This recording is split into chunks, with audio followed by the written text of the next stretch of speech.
बिस्मिल्लाहिर्रहमानिर्रहीम। आज का जो हमारा टॉपिक है ये स्पीड ऑफ साउंड जो हमने एयर में कैलकुलेट की थी, उस स्पीड को हम ये प्रूव कर रहे थे लास्ट लेक्चर के अंदर कि मीडियम के ऊपर डिपेंड करता है कि मीडियम की प्रॉपर्टी मॉडुलस ऑफ वेलोसिटी और जो डेंसिटी है ये हमारे पास फार्मूला में आ रही थी। इसका मतलब है अगर हमने कोई ऐसा फैक्टर लिया जिसने हमारे मीडियम को डिस्टर्ब कर दिया या हमारे मीडियम की इन प्रॉपर्टीज़ को चेंज किया, तो समझें फिर हमारे पास जो साउंड की स्पीड है एयर के अंदर वो वेरी कर जाएगी। इसी बात को आज हमने डिस्कस करना है इस तरीके से कि हमारे पास तीन ऐसे फैक्टर्स जो हम कंसीडर कर रहे हैं यहाँ पर आज डिस्कशन के अंदर, कि जब हम उनको वेरी करते हैं तो बेसिकली अगर मीडियम के अंदर उनकी वजह से कोई चेंज आएगी तो हमारी स्पीड को भी वेरी करना चाहिए। तो कौन कौन से फैक्टर तीन हमने आज डिस्कस करने हैं कि हमारे पास effect of variation of pressure, density and temperature of air in which sound travel. जिसके अंदर साउंड ने ट्रैवल करना है वो एयर है, उसके अंदर ये तीन चीज़ों को वेरी करके हम ये चेक कर रहे हैं कि हमारे पास स्पीड ऑफ साउंड को क्या फ़र्क पड़ रहा है। देखिए सबसे पहला फैक्टर है जी हमारे पास प्रेशर का। प्रेशर का क्या फ़र्क पड़ता है अगर हम एटमॉस्फेरिक प्रेशर या एयर के प्रेशर को हम चेंज कर देते हैं, इंक्रीज़ करते हैं या डिक्रीज़ करते हैं, तो जो साउंड है इसकी स्पीड पे क्या फ़र्क पड़ता है। हम देखते ही हैं कि जब हम प्रेशर को, एयर के प्रेशर को चेंज करते हैं, साथ ही जो स्पीड है इसमें किसी किस्म का चेंज हमें नज़र नहीं आता। उसकी वजह क्या बनती है? वजह यह है कि जो प्रेशर है वो डेंसिटी के क्या है, डायरेक्टली प्रोपोर्शन है। देखिए अगर आप प्रेशर के इस इक्वेशन को इस्तेमाल करें तो ये दोनों आपस में क्या आ रहे हैं, एक प्रोपोर्शनैलिटी में आ रहे हैं, यानी क्या इनका प्रोडक्ट, इनकी रेशो क्या आ रही है, वो कांस्टेंट आ रही है। तो जैसे इसकी रेशो कांस्टेंट आएगी तो इसका मतलब है जितना चेंज इंक्रीज या डिक्रीज प्रेशर में आएगा उतना ही साथ डेंसिटी में वेरिएशन आ जाएगी, तो उससे क्या हो जाएगा, रिजल्ट पे फ़र्क नहीं पड़ेगा। तो दूसरा फैक्टर है कांस्टेंट है, वो वैसे ही कांस्टेंट है। इसका मतलब है इस सारे एक्सप्रेशन के अंदर प्रेशर की वेरिएशन को किसी किस्म के इफ़ेक्ट की शक्ल में, स्पीड के ऊपर इफ़ेक्ट की शक्ल में हम नहीं देख रहे। इसका मतलब है प्रेशर चेंज करने से स्पीड चेंज नहीं होगी। दूसरी जो प्रॉपर्टी, जो दूसरा फैक्टर देख रहे हैं वो है डेंसिटी ऑफ एयर। एयर की डेंसिटी को अगर हम चेंज करते हैं तो हमारे पास इफेक्ट नज़र आते हैं कि नहीं आते। देखिएगा पहले कंडीशन ये लगाई गई है कि at constant pressure and temperature, यानी जो एयर ले रहे हैं, एयर को एक ख़ास कांस्टेंट प्रेशर और टेम्परेचर के ऊपर हम डील करते हुए देखते क्या है कि अगर हम इसको इन कंडीशंस के साथ अगर उसकी डेंसिटी को वेरी करते हैं तो साथ ही स्पीड वेरी हो जाती है। ठीक है, क्या आता है जी, अब जरा गौर करें, ये गैमा भी कांस्टेंट है, ये पी भी कांस्टेंट है, आपके पास टेम्परेचर भी कांस्टेंट है, तो फिर डेंसिटी और जो स्पीड है ये आपस में क्या आ रहे हैं, इनवर्स प्रोपोर्शन आ रहे हैं। यानी डेंसिटी के ऊपर अंडर रूट आ रहा है तो डेंसिटी का अंडर रूट जो है वो स्पीड के साथ क्या आ रहा है, वो इनवर्स प्रोपोर्शन में आ रहा है। यानी बताने का मकसद ये है कि अगर आप डेंसिटी को डिक्रीज़ कर रहे होंगे, एयर की डेंसिटी को डिक्रीज़ कर रहे होंगे, तो वहाँ के अंदर, वहाँ पर जब साउंड ट्रैवल करेगी तो उसकी स्पीड क्या हो जाएगी, वो ज़्यादा हो जाएगी। ऐसे वाइस वर्सा अगर आप उसकी उस वैल्यू को जो है ना क्या कहते हैं, इंक्रीज़ कर देते हैं डेंसिटी को, तो फिर वो क्या हो जाएगी, वो डिक्रीज़ हो जाएगी। यूँ भी कह सकते हैं कि दो डिफरेंट गैसेज ली जाएँ, दो डिफरेंट मीडियम लिए जाएँ, उनकी डेंसिटी में एक ख़ास रेशो हो कि वो इससे 3 गुना बड़ी है, 6 गुना बड़ी है, 10 गुना बड़ी है, तो फिर डेंसिटी जहाँ पर ज़्यादा होगी उसका अंडर रूट लें, उतने टाइम्स आपके पास जो है स्पीड क्या हो जाएगी, वो डिक्रीज़ कर जाएगी।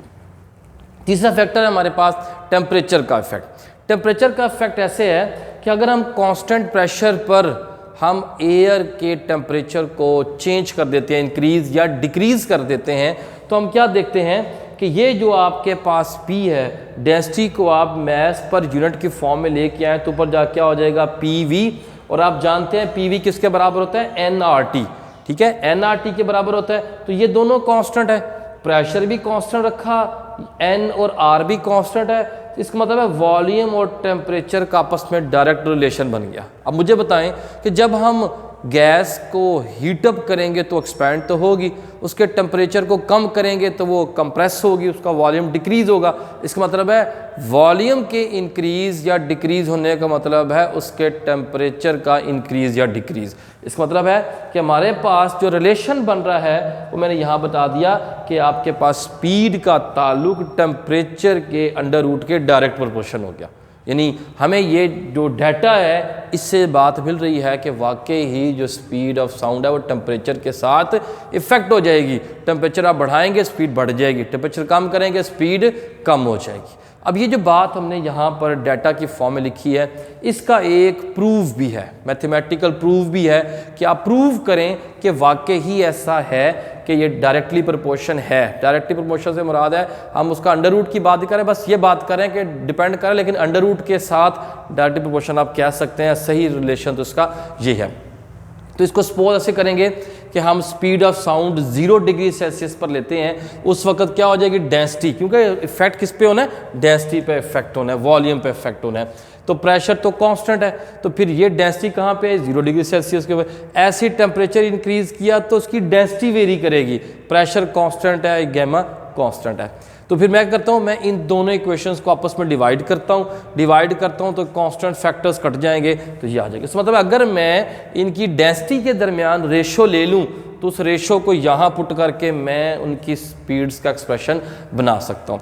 देखिएगा ज़रा, ये जी वॉल्यूम एक्सपेंशन, आप देखें टेम्परेचर ने क्या किया था, वॉल्यूम को चेंज किया था। टेम्परेचर ने क्या किया था, वॉल्यूम को चेंज किया। तो हम ये चेक करते हैं कितना चेंज आता है, जो एयर है उसके अंदर जो उसके वॉल्यूम में कितना चेंज आता है, उससे जो है ना हम अपने जो है ना मकसद की तरफ पहुंचेंगे। तो ये वॉल्यूम एक्सपेंशन की वो इक्वेशन है, ये वॉल्यूम एट एनी टेम्परेचर जिस तक आपने इसको हीट अप किया वो है, ये volume of gas at 0 degree Celsius. ये वॉल्यूम एक्सपेंशन का कांस्टेंट है, इसकी वैल्यू 1/273 कांस्टेंट है एयर के लिए। तो फिर यहाँ पर इसको हमने कन्वर्ट कर दिया मैस और डेंसिटी की फॉर्म में। ये हमने डेंसिटी की रेशो यहाँ सेपरेट की, इधर लाकर मैस को काट दिया, इसकी जगह ये वाली वैल्यू यहाँ पुट कर ली। अब जैसे ही आपने ये वैल्यू यहाँ पुट की तो 273 को अब एलसीएम लें तो यह आ जाएगा 273 प्लस टी डिवाइडेड बाई 273।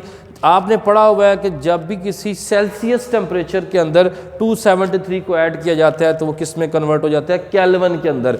और 273 क्या होता है, 0 केल्विन, ठीक है ना। तो ये आपके पास जो है 273 जो आपके पास आ रही है वैल्यू, ये आपने इस रिलेशन को यूज़ किया हुआ है कि आपके पास जो केल्विन का टेम्परेचर है 273 के अंदर आप सेल्सियस के टेम्परेचर को जब आप ऐड कर देते हैं, यानी यहाँ पर क्या है 0 डिग्री सेल्सियस हो तो 273 केल्विन, तो ये 0 डिग्री सेल्सियस है, इसको 273 केल्विन कह रहे हैं। और 273 के अंदर जब को टेम्परेचर ऐड करेंगे तो नया टेम्परेचर आपका बन जाएगा। तो आप देख रहे हैं कि टेम्परेचर इसके साथ क्या आ रहा है, वो डायरेक्ट प्रोपोर्शन आ रहा है। जो मैंने यहाँ बात लिखी थी यहाँ पर भी ये बात क्या हो रही है, वो प्रूव हो रही है। इस बात को थोड़ा सा और एक्सपेंड किया, यानी इसकी इक्वेशन एक और बनाई, इसी एक्सप्रेशन को या इस एक्सप्रेशन को लिया, ये देखें इसी को लिया और इसके ऊपर बाइनोमियल थ्योरम हमने लगाया। बाइनोमियल थ्योरम, बाइनोमियल एक्सपेंशन, इसको थोड़ा सा सिंप्लीफाई करने के लिए, एक्सपैंड करने के लिए एक थ्योरम इस्तेमाल किया जाता है। इसके लिए अगर आपको कोई कन्फ्यूजन है तो आप मुझसे पूछ सकते हैं, मैं आपको इसको अलग से समझा दूंगा कि बाइनोमियल थ्योरम क्या है और किस तरीके से हम इसको एक्सपैंड करते हैं, यहाँ हमने इसको कैसे यूज़ करना है। तो ये मैंने इसकी एक्सपेंशन की, तो आगे मैथमेटिकल रिलेशन दी हैं, ये मैंने इसके साथ मल्टीप्लाई किया, इसकी वैल्यू 332 होती है। 332 को 546 का डिवाइड किया 0.61 ये आपके पास आ रहा है। और टी के लिख के इसके साथ ये ब्रैकेट में आप सेल्सियस लिखें ताकि आप पता लगे कि टेम्परेचर जो है वो किस में आ रहा है, वो सेल्सियस के अंदर आ रहा है, ठीक है। अब इसका मतलब क्या है, इसका मतलब यह है कि ये 0 डिग्री सेल्सियस पे स्पीड थी, ये कोई टेम्परेचर जो इंक्रीज़ किया उस पर स्पीड है, और ये वो टेम्परेचर की वैल्यू है जिस पर आपने स्पीड इसकी लेनी है। तो बता ये रहा है कि जो टेम्परेचर आप यहाँ लेते हैं, सपोज यहाँ पे 1 डिग्री सेल्सियस आप उसका टेम्परेचर को इंक्रीज़ करते हैं तो यहाँ 1 लिख के इसका मल्टीप्लाई करें। इसका मतलब है जो 0 डिग्री सेल्सियस पर उसकी स्पीड थी उसमें 0.61 का इजाफा हो जाएगा, ऐड हो जाएगा। मैंने लिखा for 1 degree rise in temperature the speed of the sound increases by 0.61 metre per second. तो इसका मतलब हुआ कि जब टेम्परेचर में इजाफा होता है एयर के अंदर तो उस वक्त स्पीड ऑफ साउंड भी क्या हो जाती है, वो इंक्रीज होना शुरू हो जाती है। है। इसके बारे में किसी किस्म का क्वेश्चन हो तो कमेंट सेक्शन में ज़रूर लिखें, लेकिन याद रखिएगा लॉन्ग क्वेश्चन के पॉइंट ऑफ व्यू से बड़ा ही इंपॉर्टेंट है, एंटी टेस्ट के पॉइंट ऑफ व्यू से इसमें से बड़े क्वेश्चन आते हैं, इसलिए इसको अच्छे तरीके से आप देखें, अंडरस्टैंड करें, और कोई क्वेश्चन है तो ज़रूर कमेंट सेक्शन में मुझे पुट करें, मैं आपको इंशाल्लाह इसका जल्द ही जो है वो इसका रिप्लाई करता हूं। और किसी किस्म का भी हो तो आप मेरे व्हाट्सएप नंबर पर भी मुझसे कॉन्टैक्ट कर सकते हैं। व्हाट्सएप नंबर के लिए आप ये नंबर नोट कर लें, ये है जी 68371334। Thank you.